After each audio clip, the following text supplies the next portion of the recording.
piece of wood with a cup hook in the center. That's all this is.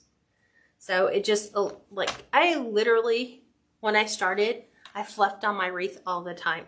Because I was like, why do people fluff off the wreath? Isn't it easier just to fluff on it? Because then you don't have to reposition it and push it all back on there. That was logic. Okay, I thought you said another, 2 different customers. Nice. The one who bought the table runner also bought our fall wreath. Very cool. Love that. Okay, so the art of fluffing is just the art of separating. So we have top and bottom. So all we're doing is separating loops from tails on the top. So here's our loop, here's the tail. Pull them in opposite directions, left, right. Go to the other side and go opposite. So because our tail's over here on the right, we're going to move our tail to the left and the loop to the right. Okay, tails directly opposite, loops directly opposite. Go to the next ribbon down. Here we are going to have to do through my loop on this one. Tail here, loop here.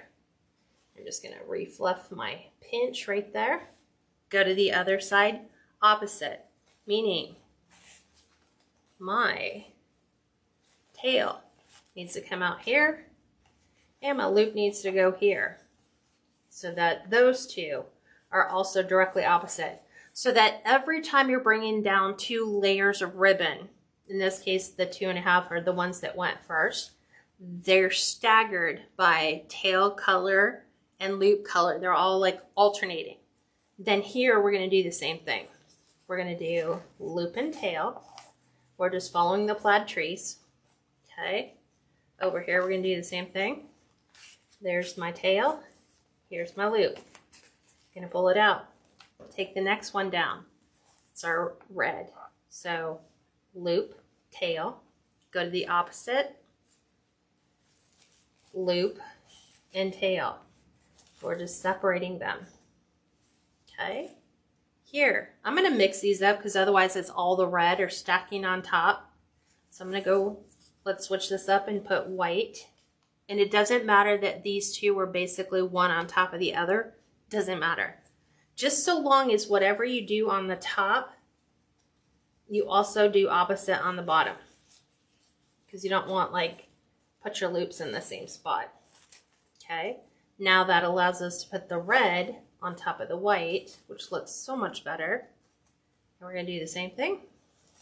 Here's this and our tail. There we go.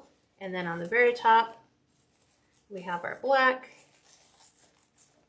And then this one. So once you have them separated, right now, look, totally flat. Because I want you to kind of get over the notion that these are fluffed. They're not. So when you start at the top, you're going to pull your first one open. Okay, just open your ribbons, the loops. Open your next ones. Okay, we're just kind of giving some life. We're elevating them.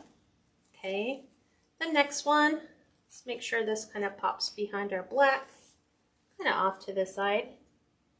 And then we have this one, which will fall in between those. I'm going to pull this one off to the side. Open that up, which is over here. Open this up to you. Then open your bottoms. Just like so. Bottom. And bottom. Okay. Now you have your tails. So anything you want to rearrange how it's laying in particular, you can just move your loops around. I don't know if you want, you know, some of your tails going one direction, some of your tails going like mixed in here. Whatever you want to do, since you're the designer, you decide. Okay, I forgot to open this one because it's flat. Because I flattened it on purpose. And then we're going to put the arcs back in by just running your hands underneath. There we go. And then any last minute adjustments, you want to make. I